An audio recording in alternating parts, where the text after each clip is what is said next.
What's up, y'all? So, this is my counselor talk. I had a lot of ideas and thoughts that I wanted to put into this, and I had to stick to my music roots, and just try to convey this message the right way. And, I asked my old advisor, Mr. Nicholson, to make an intro video for me, and, he really meant a lot to me, playing the part of an advisor for my 2 years, and, he taught me what it was like to be a young man growing up in this world, and all I had to do was ask. And so, following that, I'm gonna do a couple of dedication videos, just shouting out the people who really meant a lot to me, during my time here, and just, saying, what they really mean to me, and my experience. And then lastly, I had to do a music video, and so I really, wanted to share what I've been through these 4 years, because a lot of people just don't know.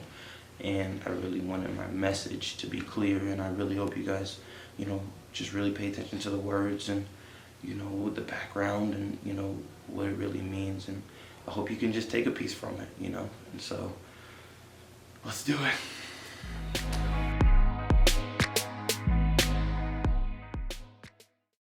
Hi, I'm Coach Nicholson, former VES faculty member, teacher, advisor, and coach, and I'm excited today to speak about one of my old advisees. You all have been fortunate if you know any of the Staggers family members. Whether you are taught by Miss Staggers, share a class with Rachel or Joe, or are old enough to have spent time with Josh, you know what I mean. The Staggers family operates differently, always modeling selflessness, humbleness, hard work, and leadership. Given each of their individual mannerisms, I've always found myself saying, that's a Staggers thing. However, I have been blessed to spend more time with Danny Staggers as his coach and past advisor, where I often found myself saying, that's a Danny thing. Danny is by far one of the most hardworking and relentless kids I know in the world. He often pushes himself beyond his limits, almost to a fault, because he never wants to let anyone down. He was a coach's dream, often had to make Danny stop running sprints after practice so he wouldn't overexhaust himself. I could still visualize the sun setting and looking across the field to see one player running gassers across the field after I explicitly told everyone, don't be late for dinner signing. As I approached Danny, he would go on to explain one small mistake that he thought he made at practice, when in reality, he just didn't practice to his liking. I appreciated his commitment to excellence. I would then have to make Danny unbuckle his helmet, as he often kept it on as we walked and talked from the practice field to the locker room. At the same time, Danny would grab the ball back out of my hand, not allowing me to carry it after I insisted. Danny never took any shortcuts, no matter how difficult any situation appeared. What I think is even more important to know about Danny is that he also didn't let others around him take shortcuts. While this may have come at the expense of frustrating his peers, I know it was always for the greater good of everyone. He has integrity and compassion for everyone around him.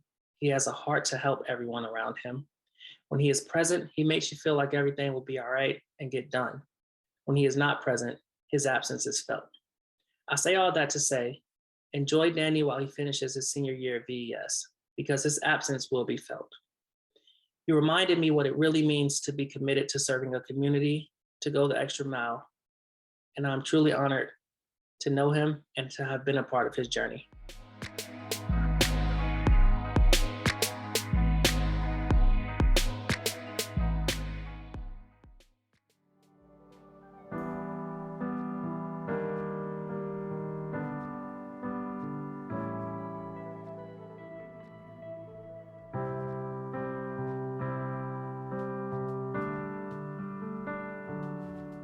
Can't say it. If we happen to be, is that okay? Hey, is it okay if I call you my brother, babe? Hey, I ain't gonna play, I just gotta love it. Hey, let me tell you, I like you a lot. Hey, I wanna start at the top of the bottom, babe. Hey, you must do the red at the bottom, babe. You know I like when you run at the top, babe. Yeah, we messing with room 302. Wait, 202.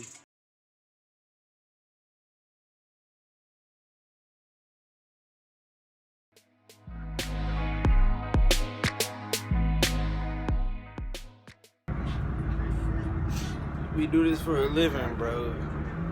Paradise Gang is what we do. In the back of the truck. Oh man, but that's why I can give the dining hall people so much respect. Man, I love the maintenance workers, the dining hall staff, everybody that just makes our life easier. because I know what it's like, and they see us in a blazer, they see us in a tie, but that don't mean anything when it all comes off because their hard work does not go unnoticed, and I really just want to thank them for everything they've done, man. It's hard work, but the people make it worth it, and y'all get to share some really special moments together. Oh, man.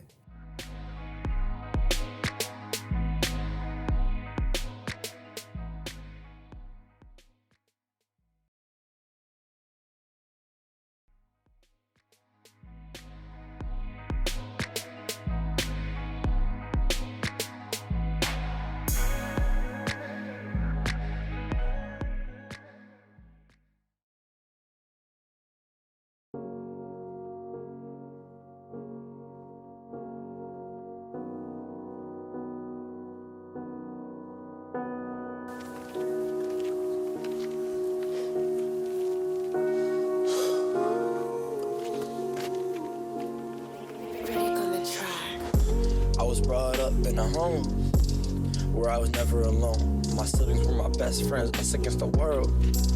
And even now we're grown, I was taught to pray before you eat and pray before you sleep. Sounds like a routine, but it taught me to be free. I was up in the morning, Bible study, then school. At times I wanted to go, and this much is true. Go away from this religion. It's hard to find precision when it feels like you're a victim to the church and to the system. Every service didn't serve this confused heart of mine. When they called my name, I got nervous, balled up inside. I said my walk with Christ was doing alright, and I've been saying that for at least 5 years in life. I was born to love God, or at least that's what they told me. They say you have to surrender, and God will have to show me. They go up with this world hasn't, don't be afraid. But I've been afraid since I've been in the 4th grade. Only beaten bruised with reality. Black nerds were never accepted in this depravity. I never found my clique and sat alone at lunch. And for 5 years straight, I never found anyone. My brothers were on lunch break, and one day I got this letter. It said, congratulations, we'll see you in April. I can just recall bouncing off the walls, it was official. I ran around the house saying, I'm gonna be a bishop. I was running and gunning, days were sunny, and a new home was coming. Away from the bullies who said I was nothing. I let go of the past and was free at last. Went to VES and it was nothing short of a blast. I was like a little kid for the first year of school. I didn't sit alone, I wasn't a fool. It continued throughout the 2nd year. Happy as ever, things couldn't get better.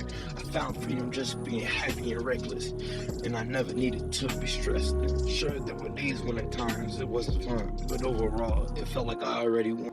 My buddy Alex came over during spring break, and I'll be honest, that's the most fun I had with a friend. Every day was a blessing filled with fun and games.